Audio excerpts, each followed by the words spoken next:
1 Coríntios 11, 24, diz assim: tomai e comei, isto é o meu corpo, que é partido por vós. Fazei isto em memória de mim.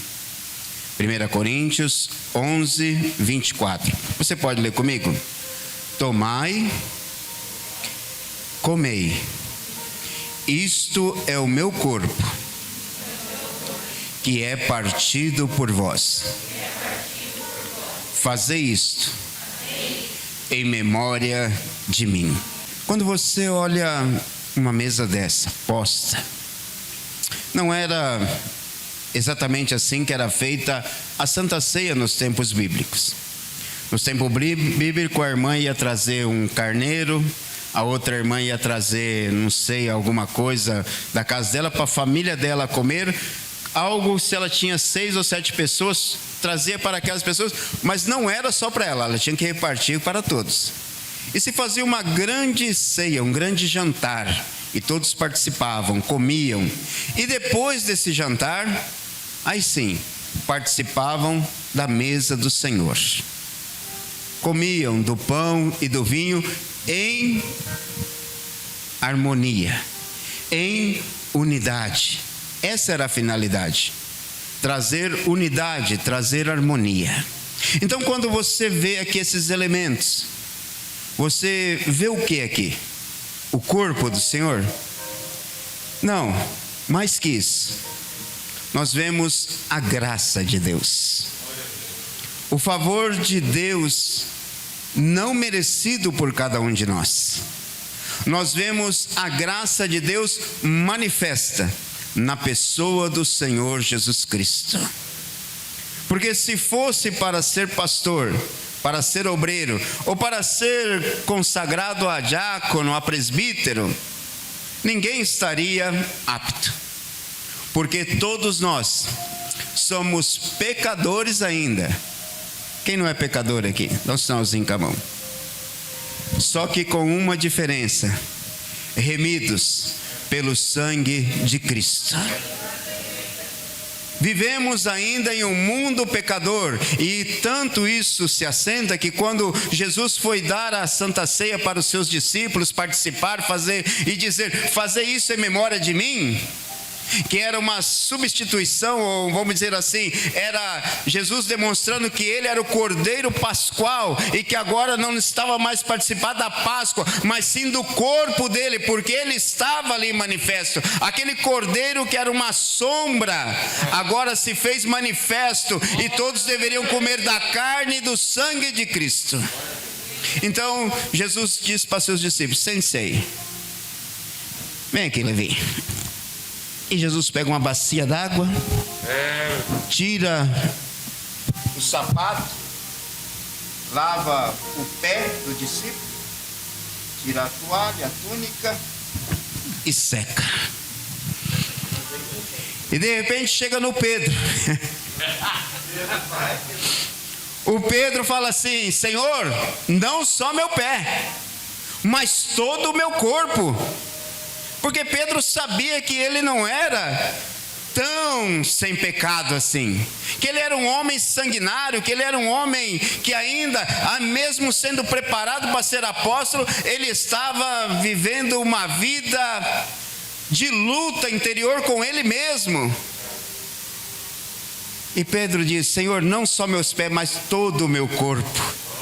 E Jesus diz: não, Pedro, você já está limpo pela palavra.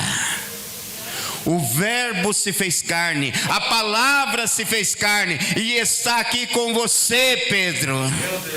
Eu sou quem te purifico, eu sou quem te limpo, Pedro. Você está limpo. Mas enquanto você estiver caminhando neste planeta chamado Terra, você cometerá alguns deslizes. Você me negará antes que o galo cante. Você fará coisas depois que serão difíceis de entender para um apóstolo. Mas você segue sendo meu escolhido. Então Jesus lava os pés.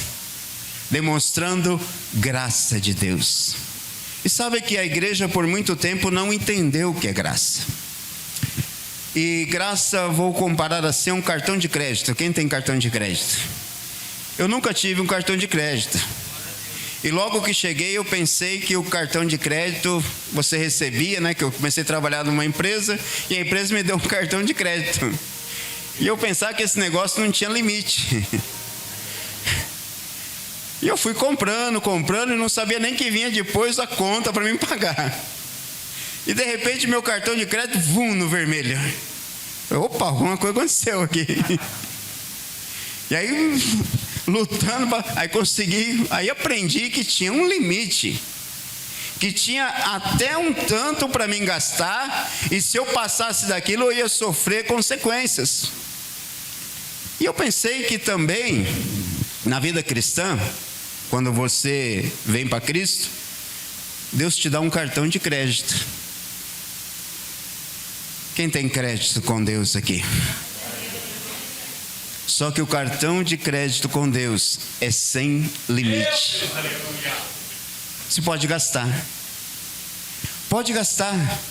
Pode gastar. É sem limite. Porque a graça, o amor de Deus que está derramado em você e em mim, diz para mim e para você que de maneira nenhuma Ele nos lançaria fora. Você pode sair da presença de Deus, mas Deus não vai te lançar fora. Ele sempre vai tentar fazer você voltar. E você tem que entender algo, que a graça de Deus é o que nós temos que fazer memória hoje. Mas pastor, a graça é algo do Novo Testamento. Não, a graça é desde a fundação do mundo. O salário do pecado era a morte. Mas Deus vai lá e diz para Adão e Eva: olha, vocês pecaram, mas eu enviarei alguém que vai redimir vocês. Caim peca, mata seu irmão, e a graça de Deus o alcança e diz: ninguém toque em Caim, existe uma marca nele. É graça. É graça de Deus. Quantas vezes eu e você nos sentimos sujos para participar de uma santa ceia, ou até mesmo para participar de um culto, e nos esquecemos que Deus é quem nos purifica.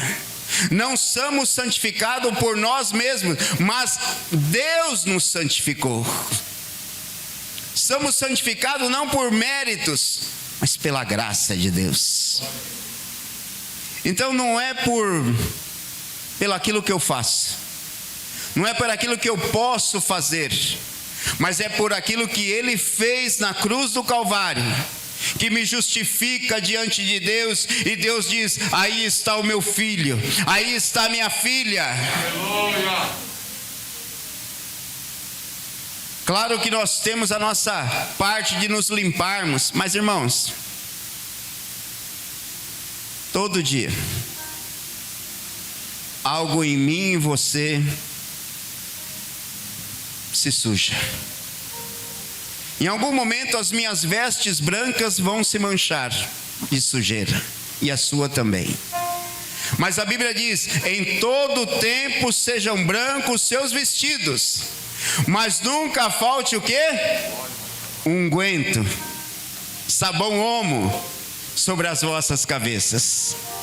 Se sujou, a graça, o Espírito Santo de Deus que habita em nós, nos limpa, nos purifica, nos ajuda a caminhar outra vez com Deus. Nós vivemos uma vida terrível, porque lutamos contra nós mesmos. Como Paulo diz: o pecado que não quero fazer, esse acabo fazendo. Quantas vezes lutamos por algo que não queremos fazer, mas fazemos. Eu sou muito sanguíneo. Eu pareço calmo, mas eu estouro muito fácil. E esses dias em casa eu dei uma estourada lá com meu menino mais velho, e falei alto, tá. E minha esposa é mais calma. E minha esposa assim: amor, tá mais calma? Eu disse: sim. Ela falou: então vai pedir perdão para o Jorge e perdão para Deus. Eu falei: por quê? Amor, você acha que os vizinhos escutou seu escândalo? Você acha que Deus... Então vamos... E aí eu orei com meu filho, e eu disse: Senhor, gastei mais um pouco da minha tarjeta de crédito, mas quando eu olhei na conta, depois que eu fui para Deus, estava igual no começo. Não tinha sido debitado nada, estava igual. Você ainda segue 100%, meu filho. Você ainda segue 100% um chamado de Deus na minha vida.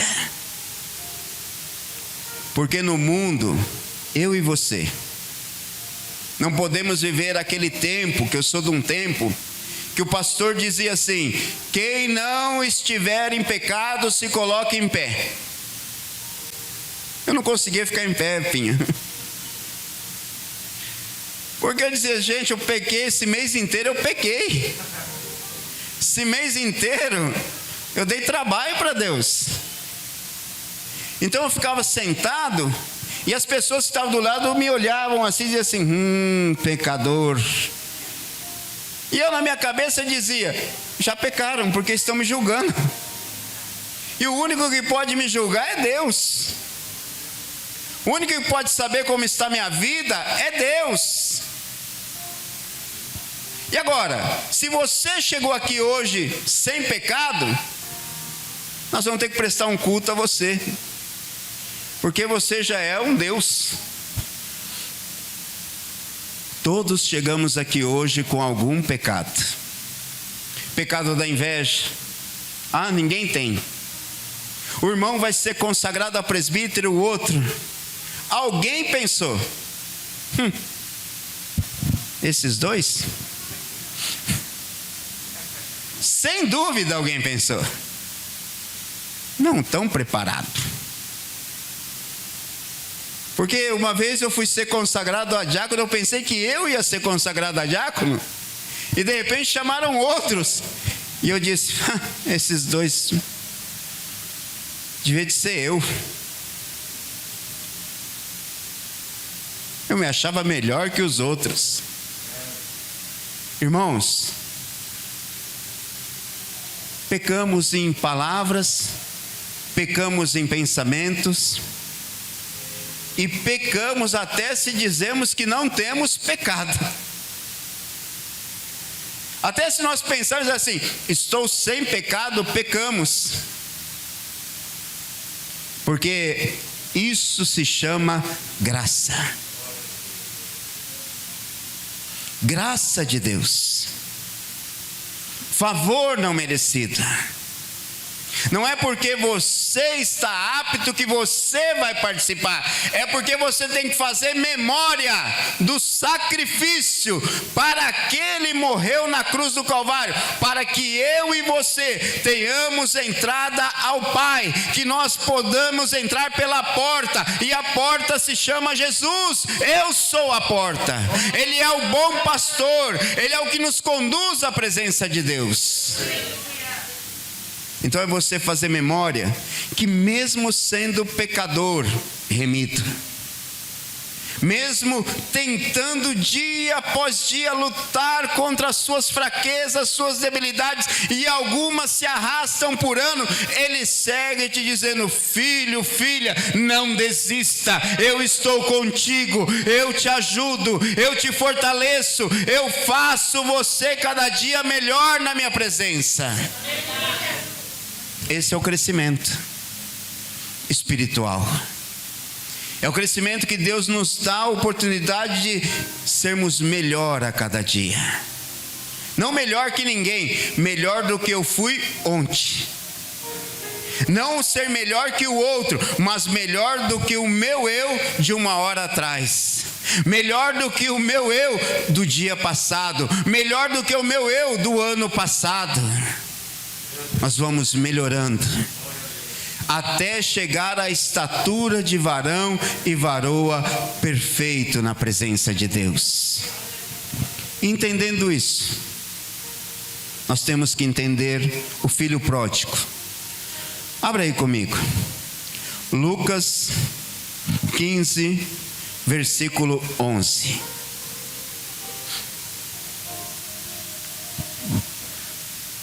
Eu acho que eu contei aqui uma vez, vou contar de novo. Um jovem pegou o carrinho do pai sem autorização e deu ré assim, e na outra casa lá da frente ele bateu, derrubou a cerca, não tinha um muro, tinha uma cerca, derrubou a cerca, amassou algo da casa, e de repente saiu o dono, e o dono diz: rapaz, o que você fez, moço? Você tem 13 anos, o que você vai fazer?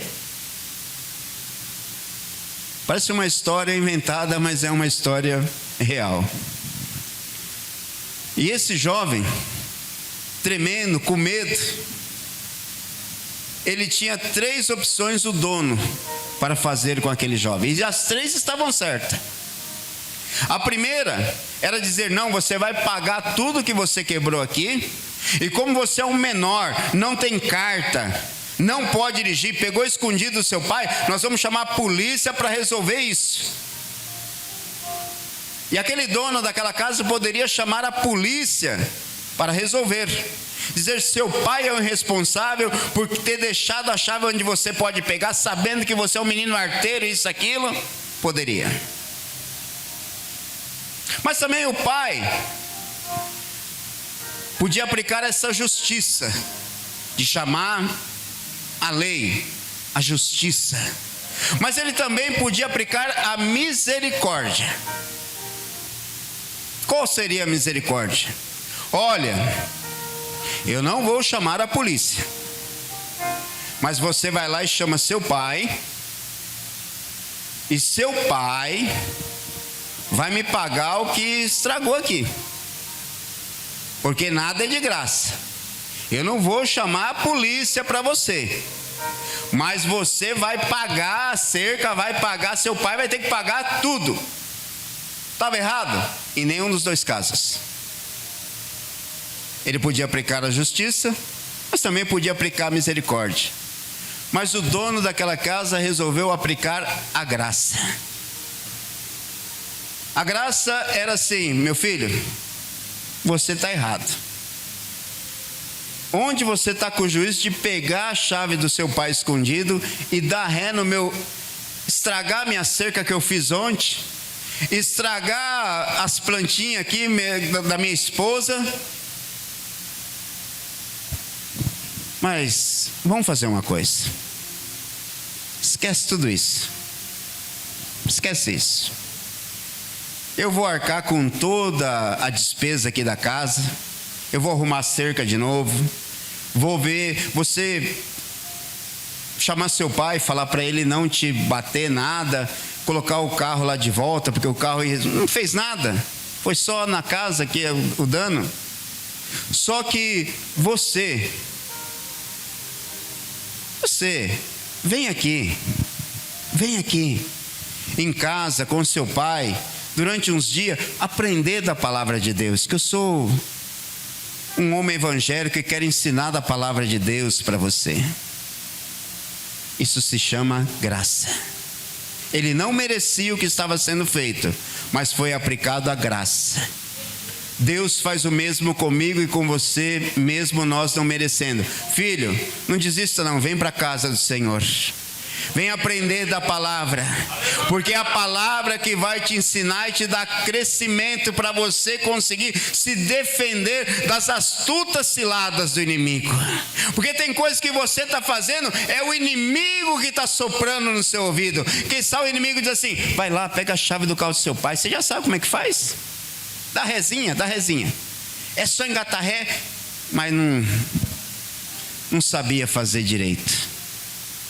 Tem coisas que o inimigo está soprando para você e falando: faz, Mas a Bíblia diz: se o Filho do Homem vos libertar, verdadeiramente sereis livres. Pai, santifica-os na verdade, a tua palavra é a verdade.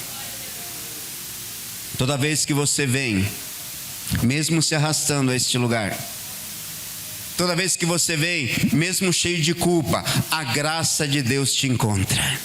O favor não merecido de Deus te encontra. E o filho pródigo, olha só o que diz: e disse um certo homem, tinha 2 filhos.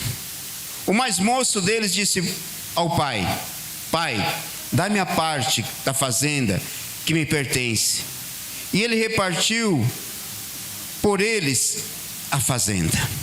E poucos dias depois, o filho mais novo, ajuntando tudo, partiu para uma terra longínqua e ali desperdiçou a sua fazenda, a sua herança, vivendo dissolutamente. Olha, não foi o pai que mandou o filho embora.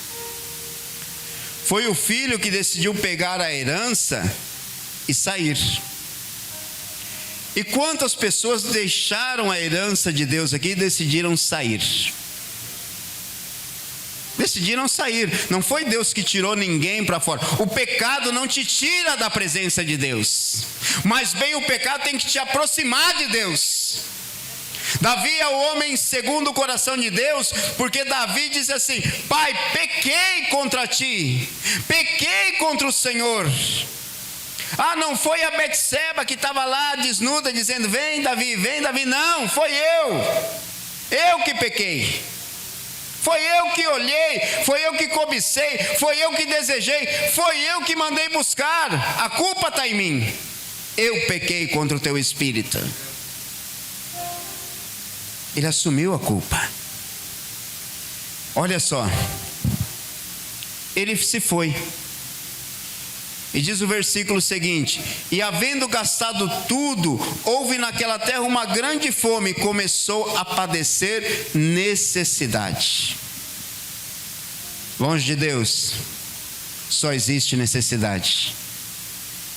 Longe de Deus, não existe fartura. Longe de Deus, não existe nada, só necessidade. E foi e chegou a um dos cidadãos daquela terra, o qual mandou para os campos apacentar os porcos, e desejando encher o seu estômago com as bolotas dos porcos que comiam, e ninguém lhe dava nada, e caindo em si.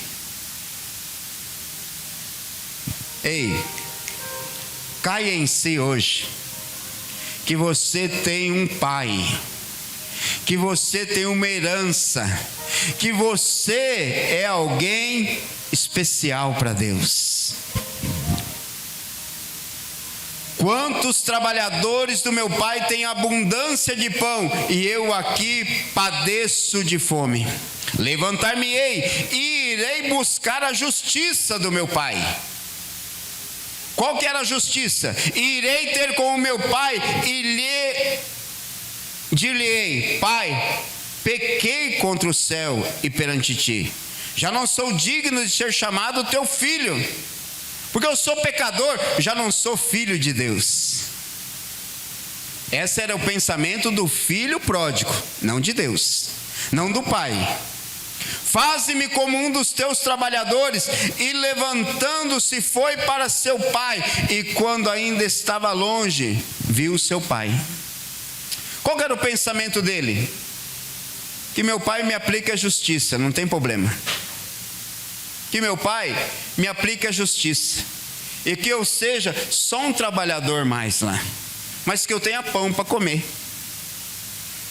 Que meu pai me aplique a misericórdia. Tudo bem, filho, eu te perdoo, mas você vai ter que fazer algo. No pensamento dele, caminhando para a presença do pai, ele só estava esperando justiça e misericórdia, porque o filho pródigo não sabia o que era graça ainda.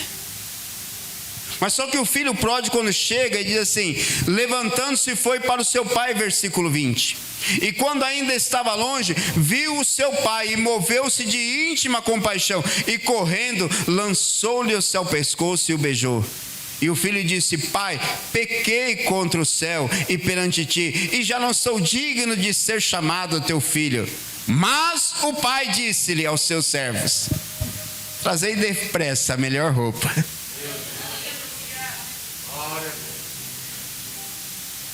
Pai, eu já não sou digno, sou um pecador. Mas hoje a melhor roupa está aqui para você. O anel que te identifica como filho, como filha, está aqui hoje. Está aqui hoje. Trazei depressa a melhor roupa, o vestido, e põe um anel na mão e sandálias no pé. E trazei o bezerro cevado. Todos sabemos a história.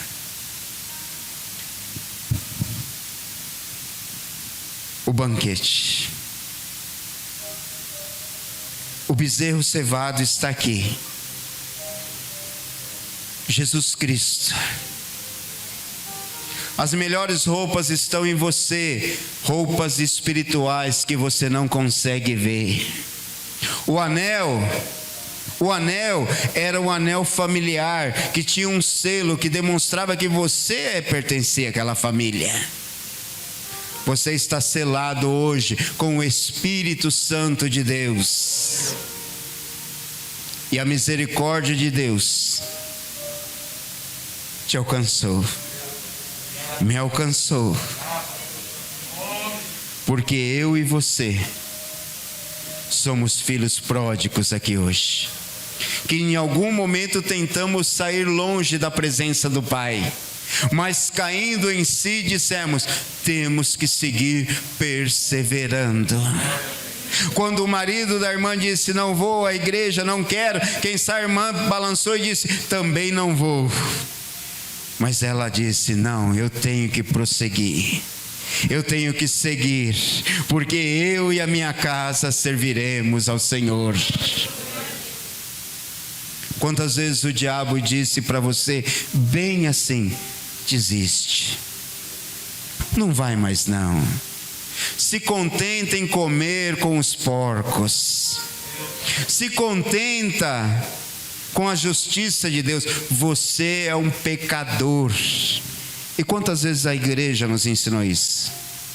Eu lembro uma vez que eu pequei e eu tive que sentar na última cadeira, na última. E um amigo meu chegou e disse: Pai do Senhor, Braz, entrou em disciplina junto comigo, porque me deu a paz do Senhor. Os dois disciplinam, um porque me deu a paz do Senhor, e eu porque estava em pecado, não podia participar de nada, tinha que ficar sentado lá na última cadeira. Esse pastor nunca entendeu o que é a graça de Deus. Esse pastor nunca entendeu o que é o amor de Deus derramado nos nossos corações. Filho, levanta-te, põe-te em pé, e eu falarei contigo, diz o Senhor. Coloque-se em pé em nome de Jesus. Vamos orar. Faça memória que você não está aqui hoje porque você merece. Faça memória porque você está aqui hoje, porque eu também e você somos pródigos, necessitados da graça e da misericórdia de Deus, necessitados de sermos alcançados por essa graça maravilhosa que nos envolve, desse Espírito de Deus que nos abraça e que nos diz: filho, filha, eu te fortaleço, eu estou contigo, eu sou o seu Deus, eu faço, decalamassou darabafaz. Aleluia. Deus amado, Deus bendito, Senhor.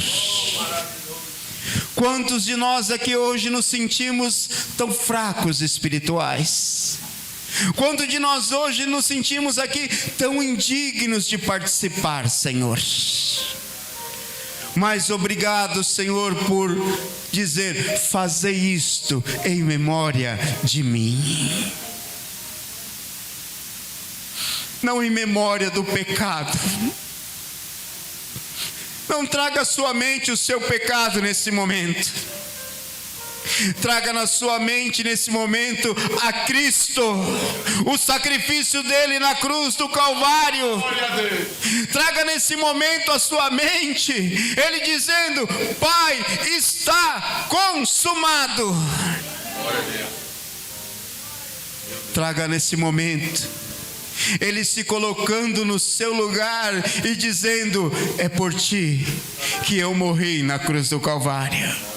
Você não estaria na presença do Pai se não fosse por mim, diz o Senhor. Nós não estaríamos. Não traga à sua mente o pecado. Quando você vier à Santa Ceia, traga à sua mente o que Ele fez por ti. Senhor, eu sou digno. Tenho as minhas falhas como servo seu, como serva sua. Mas Deus, me envolve na tua graça. Me envolve, Senhor. Quantas vezes você, como filho do seu pai e da sua mãe, eles tiveram, é verdade, que te disciplinar, ou tem que te disciplinar, você que ainda é filho, mas de maneira nenhuma seu pai e sua mãe deixam de te amar. De maneira nenhuma seu pai e sua mãe te deixam de dar comida todos os dias. De maneira nenhuma seu pai e sua mãe te deixa de vestir. De maneira nenhuma seu pai e sua mãe te deixa de amar. Glória a Deus. Imagina Deus.